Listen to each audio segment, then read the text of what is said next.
महाराजा चंद्रगुप्त का दरबार लगा हुआ था। सभी सभासद अपनी अपनी जगह पर विराजमान थे। महामंत्री चाणक्य दरबार की कार्यवाही कर रहे थे। महाराजा चंद्रगुप्त को खिलौनों का बहुत शौक था। उन्हें हर रोज एक नया खिलौना चाहिए था। आज भी महाराजा के पूछने पर कि क्या नया है, पता चला कि एक सौदागर आया है और कुछ नए खिलौने लाया है। सौदागर का ये दावा है कि महाराज या किसी ने भी आज तक ऐसे खिलौने न कभी देखे हैं और न कभी देखेंगे। सुनकर महाराज ने सौदागर को बुलाने की आज्ञा दी। सौदागर आया और प्रणाम करने के बाद अपनी पिटारी में से 3 पुतले निकालकर महाराज के सामने रख दिए और कहा कि अन्नदाता, ये तीनों पुतले अपने आप में बहुत विशेष हैं। देखने में भले एक जैसे लगते हैं मगर वास्तव में बहुत निराले हैं। पहले पुतले का मूल्य 1,00,000 मोहरें हैं, दूसरे का मूल्य 1,000 मोहरें हैं और तीसरे पुतले का मूल्य केवल 1 मोहर है। सम्राट ने तीनों पुतलों को बड़े ध्यान से देखा। देखने में कोई अंतर नहीं लगा, फिर मूल्य में इतना अंतर क्यों?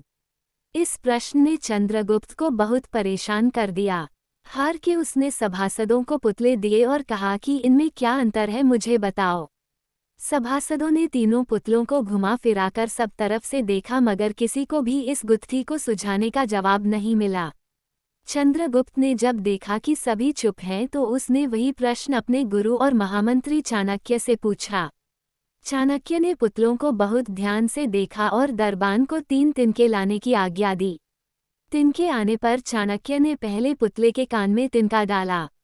सब ने देखा कि तिनका सीधा पेट में चला गया। थोड़ी देर बाद पुतले के होंठ हिले और फिर बंद हो गए। अब चाणक्य ने अगला तिनका दूसरे पुतले के कान में डाला। इस बार सब ने देखा कि तिनका दूसरे कान से बाहर आ गया और पुतला ज्यों का त्यों रहा। ये देखकर सभी की उत्सुकता बढ़ती जा रही थी कि आगे क्या होगा। अब चाणक्य ने तिनका तीसरे पुतले के कान में डाला। सब ने देखा कि तिनका पुतले के मुंह से बाहर आ गया है और पुतले का मुंह एकदम खुल गया। पुतला बराबर हिल रहा है जैसे कुछ कहना चाहता हो।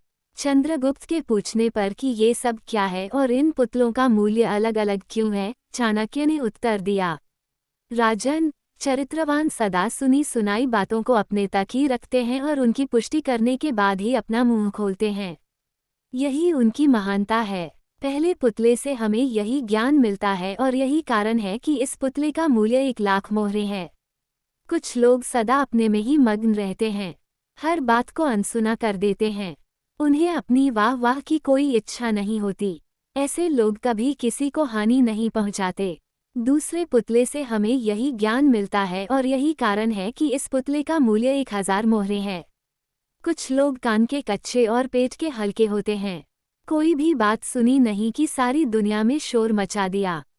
इन्हें झूठ सच का कोई ज्ञान नहीं, बस मुंह खोलने से मतलब है। यही कारण है कि इस पुतले का मूल्य केवल 1 मोहर है।